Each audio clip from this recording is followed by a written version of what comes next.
Kita bawa cerita tentang kedai KK Mart sekali lagi. Alamak, apa pula is KK Mart lagi ni? Bukan dah kena dakwa ke? Dia punya orang tu dah kena dakwa semua. Apa cerita lagi yang KK Mart ni kan? Baik, kita cerita KK Mart tuan-tuan.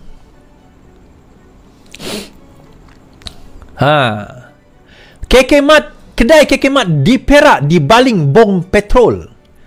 Sebuah cawangan kedai serbaneka KK Mart di Bidor, Perak dibaling dengan bom petrol kira-kira pukul 5 pagi tadi. Menurut laporan China Press, bom petrol itu jatuh, namun dia jatuh di kawasan kosong depan kedai yang terletak di Jalan Moshi dan tidak meletup. Tiada yang cedera dan pekerja KK Mart membuat laporan polis sebaik saja insiden itu berlaku. Raikan kedai serbaneka KK Mart berdepan kesaan boikot susulan penemuan stokin dengan kalimat Allah di cawangannya di Bandar Sunway. Ketua Polis Perak Muhammad Yusri berkata, kejadian itu dan polis sedang mengesan pihak yang bertanggungjawab. Siasatan itu dilakukan mengikut Seksyen 427 atas kekerasan khianat yang membawa hukuman penjara tidak lebih 2 tahun atau denda atau kedua-duanya sekali. Now, dalam masa sama, CCTV rakam dalang baling bom. Ni dia. Ni kereta apa ni? Kereta King ni. Polis mendedahkan CCTV di cawangan KK Mart Bidor, Perak merakam individu yang dipercayai dalang kejadian membaling bom. Ketua Polis Perak Muhammad Yusri berkata, lelaki itu dilihat kira-kira 5.35 pagi tadi di kaki 5 berhampiran kedai itu dan turun dari kereta berwarna gelap yang mempunyai pelekat syarikat penghantaran. Oh, saya rasa GRAB ni.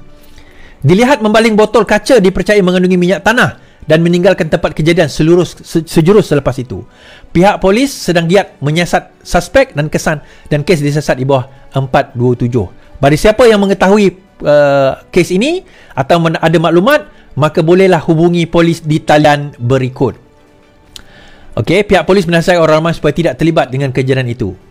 Dalam masa yang sama tuan-tuan, apa reaksi Akmal Saleh? Akmal kecam tindakan baling bom di KK Mart. Ketua Pemuda UMNO Dr. Muhammad Akmal mengecam tindakan membaling bom petrol di sebuah cawangan kedai KK Mart di Bidor, Perak. Dia berkata, tindakan melampau seperti itu tidak boleh diterima. Sudah tentu kami mengecam sekeras-kerasnya tindakan melampau itu. Katanya, Akmal baru berkata kempen boikotnya akan diteruskan, tetapi menasihati mereka yang memboikot supaya bertenang. Bertenang dan kekal boikot, bukan bakar kedai. Dilaporkan bom petrol dilemparkan pada pukul 5 pagi tadi. Nah tuan-tuan, bila pentaksub-pentaksub, pelampau-pelampau agama sudah dibakar semangat mereka untuk melakukan perkara yang tidak sepatutnya, jadi soalan kita, adakah yang membakar itu patut bertanggungjawab? Patut bertanggungjawab dalam perbuatan tersebut. So dalam kes ini, soalan kita, adakah patut Akmal Saleh sepatutnya mengambil tindakan bertanggungjawab di atas usaha untuk nak membakar sentimen kaum dan juga agama di kalangan masyarakat sehingga menimbulkan keresahan ini, sehingga menimbulkan kecauan ini? Bagi saya, tidak cukup Akmal untuk mengecam tindakan tersebut. Akmal Saleh perlu mengambil inisiatif turun dan juga memohon maaf kepada KK Mart. Macam dia boleh teruskan usaha nak boikot, tetapi dia kena memohon maaf kepada KK Mart di atas tindakan dan ucapan yang membakar semangat kaum dan agama itu telah menyebabkan pihak-pihak bodoh dan tidak bertanggungjawab telah mengambil tindakan yang tidak sewajarnya, menyebabkan ada berlaku tindakan sedemikian. Tuan-tuan, kat dalam kedai itu tak semestinya orang bukan Islam. Yang kerja KK Mart ni kebanyakannya orang Melayu.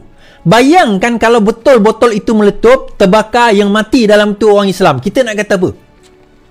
Kita nak cakap macam mana?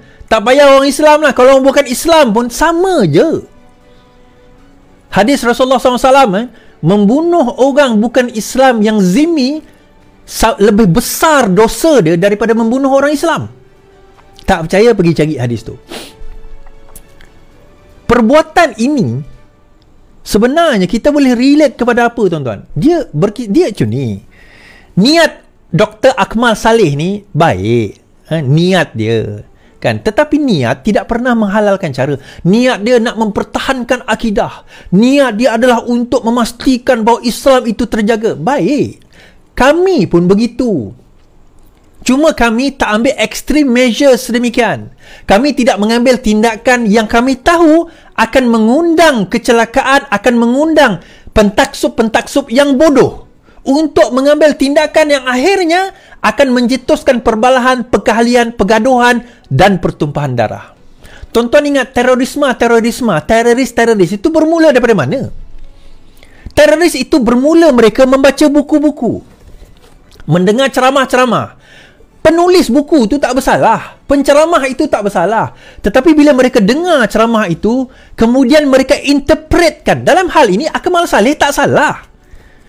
Dia hanya meluak-luak perasaan sebagai orang muda. Dia lahir, dia muda daripada saya. Sebagai orang muda, dia meluak-luak perasaan dia. Tetapi cara penyampaian dia itu akan ada orang-orang bodoh yang ekstrim yang akan berfikir ini adalah seruan jihad. Kita patut langgar mereka. Kita patut musnahkan mereka. This what will happen. This is exactly apa yang saya cakap hari itu. Dalam kita agama kita pun, kita jangan melampau. Biar pihak berkuasa laksanakan tugas mereka. Dah kena dakwa pun, dah kena tangkap, dah kena dakwa pun semalam KK Mat dan juga yang sewaktu dengannya, dah kena dakwa. What you expect to get out of this? Apa yang you expect to get? Kan? You nak expect dapat apa dalam perkara ini? Sebab itu dalam hal ini kan,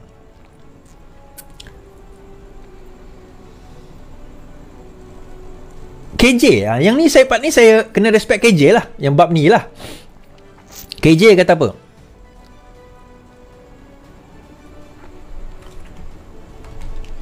Mesej dah sampai. KJ saran Akmal stand down berkait KK Mat. Okay. Khairi Jamaluddin menyarankan Ketua Pemuda UMNO Dr. Akmal Saleh supaya stand down, iaitu kembali bertenang memandangkan tindakan undang-undang berhubung penemuan stokin kalimah Allah di cawangan KK Mat sedang berjalan. Khairi yang pernah menjadi Ketua Pemuda berkata, beliau faham Akmal memain peranannya sebagai pemimpin saya UMNO. Namun sampai masanya untuk stand down demi kemaslahatan umum, kebaikan umum. Akmal, you have made your point, kata Khairi. Saya risau benda ini terbawa jadi sesuatu yang mengeruhkan lagi keadaan. Exactly. Walaupun KK Mat sudah meminta maaf, kempen boykot dicetuskan oleh Akmal masih diteruskan. Saya memahami kemarahan orang Islam, jangan main dengan kalimah Allah. Tetapi sejauh mana tindakan kita? Kita kena imbangkan antara balasan yang setimpal, berpandukan pada semangat belas kasihan dan bermaruah dan juga kemaslahatan umum, katanya.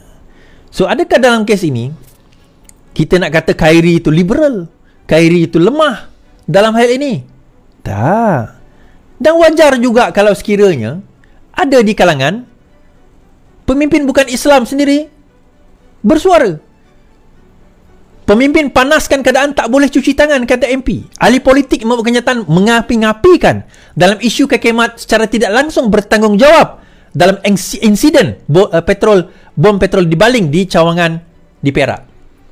Menurut ahli Parlimen Bandar Kuching Kelvin Yee, ia berkata serangan sebom ini tidak sepatutnya berlaku di Malaysia, sebuah negara yang dikatakan aman dan sederhana dengan semua kaum belajar untuk hidup secara harmoni. Keadaan ini secara tidak langsung disebabkan keadaan semasa di mana pemimpin tertentu yang memilih untuk mengapi-apikan perpecahan dan memburukkan masalah berbanding mencari penyelesaian membina. Mereka tidak boleh cuci tangan dalam perkara ini dan secara tidak langsung bertanggungjawab sehingga memburukkan keadaan dalam tahap sekarang. Tuan-tuan, since Dr. Akmal Saleh sanggup mengambil inisiatif tersebut, dalam masa yang sama dia kena bertanggungjawab dalam isu sebegini. Betul, saya setuju dengan YB Kelvin Yee, dia tidak boleh cuci tangan. Oh, saya kecam. Ya, kecam. Tetapi dalam masa yang sama dia kena mula meredakan, dia kena mula meminta maaf kepada KK Mat dalam isu itu. Kalau dia nak boykot, itu silakan. Tetapi dalam bab ini, dia kena mula meminta maaf bagi pihak sesiapa pun. Dan dia kena keluarkan kenyataan supaya jangan lagi ada tindakan yang serupa yang melampau. Akmal Saleh, bukan Akmal Nasir.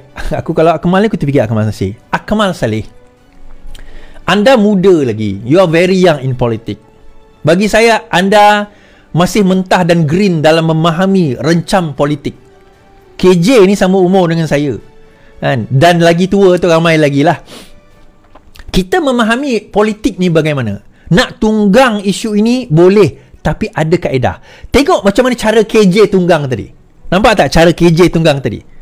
Cara KJ tunggang itu bukan setakat orang Islam. Orang bukan Islam pun bersetuju dengan pandangan dia, dan malah artikel itu dikongsi kepada saya oleh orang bukan Melayu. Kan? Dia kata baguslah KJ dalam kenyataan ini. Exactly. Undang-undang kita ada, mahkamah kita ada. Biar let the justice takes its course. Biar mahkamah menentukan bagaimana hukuman dan sebagainya.